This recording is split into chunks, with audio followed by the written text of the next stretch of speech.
오늘부터 정월대 보름 전까지는 진짜 방심하시면 안 됩니다. 설이 지났다고 마음이 풀리는 순간 내 손에서 나간 물건 하나가 2026년 재물운의 뿌리를 통째로 뽑아가 버릴 수 있습니다. 본격적으로 시작하기 전에 딱 한 번만 부탁드릴게요. 구독과 좋아요로 여러분의 재물운을 이 영상에 단단히 붙잡아 두시고 댓글에는 2026년 재물복 가득 찼다, 이렇게 선포해주세요. 말은 기운을 만들고 기운은 행동을 움직입니다.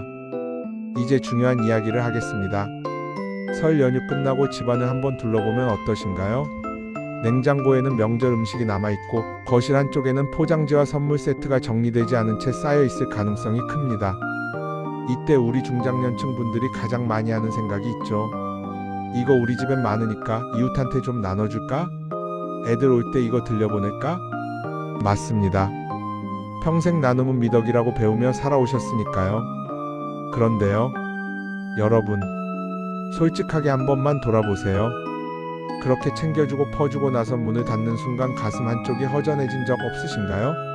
나도 쓸 게 부족한데 너무 많이 줬나 싶어 후회가 올라온 적 분명히 있으실 겁니다. 그리고 이런 생각도 해보셨을 거예요. 나는 부지런히 살았고 남 돕는 일도 많이 했는데 왜 내 통장은 늘 비어 있는가? 여러분 잘못이 아닙니다. 단지 나눌 때와 지켜야 할 때를 구분하지 못했을 뿐입니다. 특히 정월대보름 전후는 기운이 아주 예민합니다. 이때는 따뜻한 정이 오히려 재물운을 깎는 칼날이 될 수 있어요. 오늘은 그 억울함이 생기지 않도록 복을 지키는 방법을 정확히 알려드리겠습니다. 그렇다고 야박해지라는 말이 아닙니다. 나누지 말라는 말도 아닙니다. 지금은 내 복이 자리 잡는 시간이기 때문에 그 복이 뿌리 내리기 전까지만 잠시 지키는 겁니다. 여러분, 왜 하필 지금부터 정월대보름 전까지가 그렇게 중요할까요? 풍수에서 운은 들어오는 순간보다 정착하는 시간이 더 중요합니다. 운도 사람처럼 들어오자마자 내 집 사람이 되는 게 아니거든요. 낯선 집에 들어온 손님이 잠깐 둘러보고 자리를 잡아야 그제야 그 집의 기운과 맞물려 흐름이 만들어집니다. 지금이 바로 그 시기입니다. 올해 들어온 재물운이 우리 집에 앉을지 바람 타고 밖으로 흩어질지 결정되는 기간. 그런데 이때 무심코 물건을 내보내면 어떤 일이 생길까요? 우리 집 기운의 문이 바깥으로 열리면서 아직 자리를 못 잡은 재물운이 그 틈으로 빠져나가기 쉽습니다. 특히 내 손때가 묻은 물건은 더 조심해야 합니다. 왜냐하면 물건은 단순한 물질이 아니라 여러분의 시간과 마음이 스며든 기록이기 때문입니다. 우리는 다 압니다. 어머니 유품 하나만 봐도 가슴이 무너지고 젊은 시절 처음 장만한 가구는 낡아도 쉽게 못 버립니다. 그 물건이 단순한 물건이 아니기 때문입니다. 풍수에서는 이를 기운의 흔적이라고 봅니다. 내가 쓰고 만지고 정성을 들인 물건에는 내 기운이 붙습니다. 그래서 정월대보름 전까지는 아무리 새 물건이라도 한번 우리 집에 들어왔으면 쉽게 밖으로 내보내지 않는 게 좋습니다. 여러분, 딱 열흘 남짓입니다. 지금 당장 나눠주고 인사 한마디 듣는 것이 좋을까요? 아니면 조금만 참고 1년 내내 돈 걱정 덜고 편안한 것이 좋을까요? 정답은 이미 마음에 있으실 겁니다. 자, 이제부터가 진짜 핵심입니다. 정월대보름 전까지 절대 밖으로 내보내면 안 되는 것들이 있습니다. 그리고 이미 내보냈다면 빠져나간 복을 다시 붙잡는 방법도 있습니다. 여러분, 이제부터는 정월대보름 전까지는 밖으로 나가면 안 되는 물건을 하나씩 짚어드릴게요. 이건 미신처럼 들릴 수 있지만 실제로는 아주 현실적인 원리와 맞닿아 있습니다. 돈이 새는 집에는 공통적으로 기운이 새는 구멍이 있고 그 구멍이 가장 자주 열리는 게 바로 물건 이동입니다. 가장 먼저 제가 질문 하나 드릴게요. 설 지나고 집 한쪽에 누구 주려고 묶어둔 보따리, 상자, 쇼핑백 하나쯤 있지 않으세요? 베란다 구석이나 현관 옆에 이따 내놔야지 하고 둔 물건 말입니다. 만약 고개가 끄덕여지셨다면 오늘 바로 해주세요. 그 보따리는 정월대보름 지나기 전까지는 집 안쪽으로 들여놓는 게 좋습니다. 이 시기에는 우리 집이 복을 담아두는 항아리가 되어야 합니다. 입구 근처에 나갈짐이 있으면 집 기운의 방향이 바깥으로 고정됩니다. 돈도 사람도 나가는 쪽으로 길이 열리면 그 길로 흐릅니다. 이제 진짜로 가장 실수가 잦은 물건 첫 번째입니다. 첫 번째, 헌지갑, 카드지갑, 오래 쓴 파우치. 여러분, 지갑은 단순히 돈 넣는 주머니가 아닙니다. 풍수에서는 지갑을 돈이 쉬는 방으로 봅니다. 특히 설 이후에는 한 해의 돈 기운이 지갑과 손에 가장 먼저 달라붙어요. 그런데 이 시기에 헌 지갑을 정리한다고 해서 남에게 주거나 중고로 내놓거나 그냥 버리면 어떻게 될까요? 내 돈의 습관, 내 지출의 흐름, 내 손의 기운이 함께 움직입니다. 쉽게 말해 돈이 드나들던 출입구를 통째로 밖으로 보내는 셈이에요. 그래서 대보름 전까지는 이렇게 하시면 됩니다. 헌 지갑이더라도 당장 버리지 말고 깨끗한 종이, 가능하면 흰 종이 한번 감싸서 서랍 깊은 곳이나 옷장 안쪽에 잠시 넣어두세요. 정리는 대보름 지나고 하셔도 늦지 않습니다. 여기서 중요한 포인트가 하나 있어요. 헌 지갑을 숨긴다는 건 물건을 숨기는 게 아니라 돈의 흐름을 정리된 상태로 잠시 묶어두는 것입니다. 그래야 새 기운이 들어올 자리를 만들 수 있습니다. 그리고 하나 더. 대보름 전에는 지갑 안에 영수증, 끝난 쿠폰, 안 쓰는 명함을 비워주세요. 지갑이 무거우면 돈도 무겁게 들어옵니다. 돈은 정리된 자리를 좋아합니다. 두 번째, 내 손때 묻은 칼, 가위, 주방 도구. 명절 지나면 이웃이나 친척이 이렇게 말할 때가 있죠. 칼 좀 빌려줘. 가위 잠깐만. 이때 무심코 건네기 쉬운데 대보름 전까지는 조심하시는 게 좋습니다. 칼과 가위는 풍수에서 결단과 수호의 기운을 가집니다. 특히 명절 동안 음식을 만들며 쓰인 주방 도구에는 가족을 먹이고 살리는 정성이 붙어 있어요. 그걸 밖으로 내보내는 건 우리 집의 보호막을 잠시 떼어주는 것과 비슷합니다. 정 주고 싶다면 빌려주기보다 새 제품을 선물하는 쪽이 훨씬 낫습니다. 내가 쓰던 도구는 내 기운을 지키는 물건으로 집에 두세요. 세 번째, 시들해 보이는 화분, 식물. 이거 보기 싫다.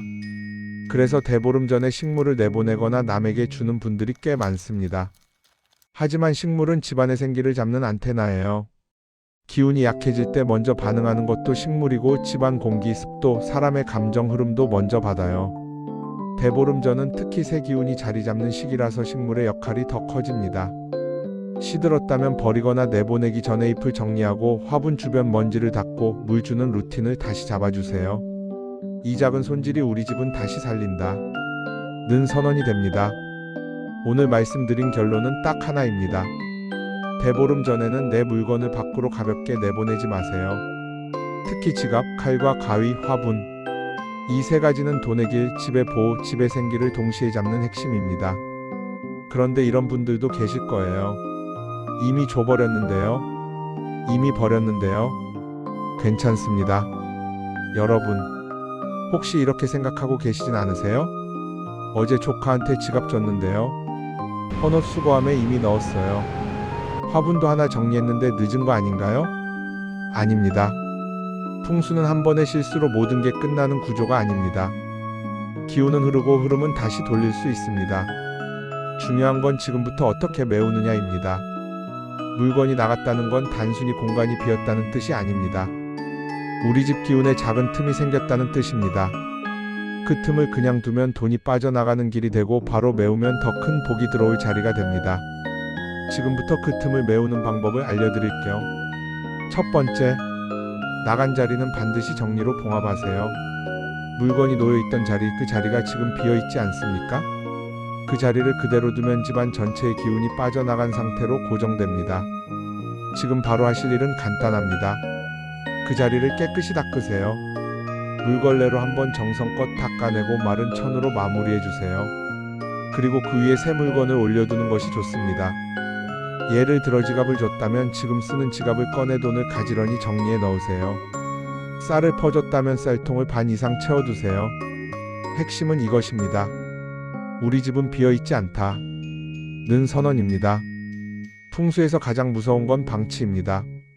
비어있는 공간을 그대로 두는 것. 그게 돈이 머물지 못하는 집의 특징입니다. 두 번째, 공짜로 줬다면 반드시 순환을 만드세요. 이 부분이 정말 중요합니다. 여러분은 정이 많아서 그냥 주셨을 겁니다. 그런데 풍수의 기본 원리는 하나입니다. 기운은 오가야 순환합니다. 일방적으로 나가면 설기, 즉 기운이 빠져나가는 구조가 됩니다. 지금이라도 괜찮습니다. 전화를 하셔도 좋고 다음에 만나서 웃으며 이렇게 말씀해 보세요. 그거 그냥 준 거 아니야. 다음에 차 한잔 사. 이 한마디가 끊어진 기운의 고리를 다시 연결합니다. 돈은 순환 구조를 좋아합니다. 공짜는 기준을 낮추고 주고받음은 기준을 세웁니다. 여러분의 복이 빠져나간 게 아니라 잠시 순환을 만들 기회를 준 것이라고 생각하세요. 세 번째, 마음의 불안을 정리하세요. 가장 큰 문제는 물건이 아닙니다. 괜히 줬나? 올해 돈은 나빠지는 거 아니야? 이 불안한 생각이 진짜 구멍입니다. 동양 고전에서는 마음이 기운의 주인이라고 합니다. 불안은 기운을 얼리고 확신은 기운을 모읍니다. 오늘 밤 현관 바닥을 한번 닦아보세요. 현관은 돈이 드나드는 문입니다. 닦으면서 속으로 이렇게 말해보세요. 나간 것은 기분 좋게 나갔고 더 큰 복이 들어올 자리가 생겼다. 이 말은 단순한 주문이 아닙니다. 내 공간에 대한 선언입니다. 여러분, 정월 대보름 전까지는 복이 뿌리를 내리는 시간입니다. 이미 내보낸 물건이 있다면 지금이 오히려 기회입니다. 틈을 메우고 순환을 만들고 마음을 단단히 세우면 됩니다. 여러분, 이제 가장 중요한 이야기입니다. 정월 대보름 전까지는 지키는 시간이었다면 대보름 당일은 묶는 시간입니다. 들어온 재물운을 우리 집에 단단히 고정하는 날, 이날 무엇을 하느냐에 따라 올해 돈의 흐름이 흩어질지 모일지가 갈립니다. 첫 번째, 쌀통과 냉장고를 비워두지 마세요. 대보름 당일 아침 가장 먼저 확인해야 할 곳이 있습니다. 바로 쌀통입니다. 쌀은 예부터 목숨이자 재물의 상징이었습니다. 쌀통이 비어있으면 풍수에서는 곳간이 허하다 고 봅니다. 곳간이 허한 집에는 큰 재물이 오래 머물지 않습니다. 쌀통이 반 이하로 줄어들어 있다면 오늘만큼은 꼭 채워두세요. 항상 넉넉하다 는 상태를 만들어두는 것, 그게 돈을 끌어당기는 자석입니다. 냉장고도 마찬가지입니다. 완전히 텅 빈 상태보다는 기본 식재료가 단정하게 정리된 상태가 좋습니다. 정리된 풍요는 돈을 부릅니다. 어수선한 부족은 지출을 부릅니다. 두 번째, 현관과 거실의 밝은 기운을 유지하세요. 대보름은 보름달의 기운이 가장 강한 날입니다. 이날은 집안을 어둡게 두지 마세요. 특히 현관과 거실은 환하게 유지하는 게 좋습니다. 빛은 양기입니다. 재물은 따뜻한 양기를 따라 들어옵니다. 저녁에는 커튼을 살짝 열어두고 집 안 조명을 따뜻한 색으로 켜보세요. 차가운 흰빛보다는 은은한 노란빛이 좋습니다. 집이 따뜻하면 돈도 머물고 싶어 합니다. 세 번째, 말과 생각을 단단히 세우세요. 대보름날 절대 하지 말아야 할 말이 있습니다. 요즘 왜 이렇게 돈이 안 모이냐? 나는 왜 이렇게 복이 없냐? 이 말 한마디가 들어오던 기운을 되돌려 보냅니다. 대신 이렇게 말해보세요. 올해는 점점 넉넉해진다. 우리 집은 돈이 머무는 집이다. 말은 기운의 방향을 정합니다. 입에서 나간 말이 공간의 흐름을 만듭니다. 특히 대보름 당일은 그 말의 힘이 평소보다 강해지는 날입니다. 네 번째, 작은 순환을 하나 만드세요. 이날은 무조건 퍼주는 날이 아닙니다. 하지만 완전한 단절도 좋지 않습니다. 작은 순환을 만드세요. 예를 들어 가족에게 따뜻한 음료 한 잔을 건네며 올해 우리 집 돈복 많아진다 라고 말해보세요. 혹은 누군가에게 작은 도움을 받았다면 고맙다는 인사를 분명히 전하세요. 기운은 막는 게 아니라 통제된 순환을 만드는 겁니다. 여러분, 정월 대보름은 운이 시험 보는 날이 아닙니다. 운이 자리 잡는 날입니다. 오늘 하루만이라도 곳간을 채우고 빛을 밝히고 말을 단단히 세우세요. 여러분, 정월 대보름이 지나면 끝일까요? 아닙니다. 대보름은 문을 닫는 날이 아니라 문을 제대로 고정하는 날입니다. 이제부터는 들어온 재물운이 흔들리지 않게 관리하는 단계입니다. 첫 번째 원칙, 비우기와 채우기의 균형을 지키세요. 대보름 전에는 지키는 시간이었고 대보름 당일은 묶는 시간이었습니다. 그 이후에는 비우기와 채우기의 균형이 중요합니다. 계속 붙잡기만 하면 기운이 막히고 계속 퍼주기만 하면 기운이 새어나갑니다. 정리할 건 정리해야 될 쌀통은 항상 반 이상 유지하세요. 지갑은 항상 정돈된 상태로 유지하세요. 영수증이 쌓이지 않게 하고 돈은 앞뒤를 맞춰 가지런히 정리하세요. 이 작은 습관이 돈의 태도를 바꿉니다. 두 번째 원칙, 현관을 매일 관리하세요. 재물운은 입구 관리에서 갈립니다. 대보름 지나고 나서 현관을 방치하면 안 됩니다. 신발은 정리되어 있는가? 조명은 밝은가? 바닥은 깨끗한가? 이 세 가지만 지켜도 돈이 들어오는 통로가 막히지 않습니다. 현관은 하루 1분이면 충분합니다. 나가는 길에 한번 쓸어보고 들어오는 길에 한번 정리해주세요. 돈은 관리되는 집을 좋아합니다. 세 번째 원칙, 말버릇을 바꾸세요. 풍수에서 가장 강력한 도구는 가구도 아니고 소금도 아니고 바로 입입니다. 요즘 힘들다. 돈이 왜 이렇게 안 모이냐?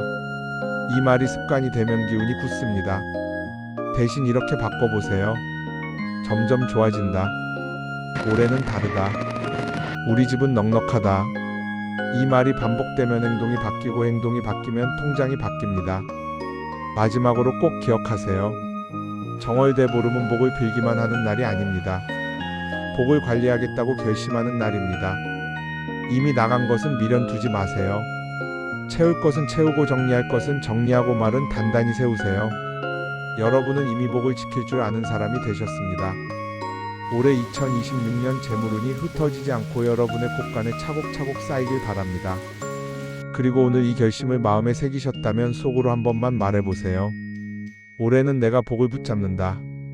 그 선언이 여러분 재물운의 출발점이 될 것입니다.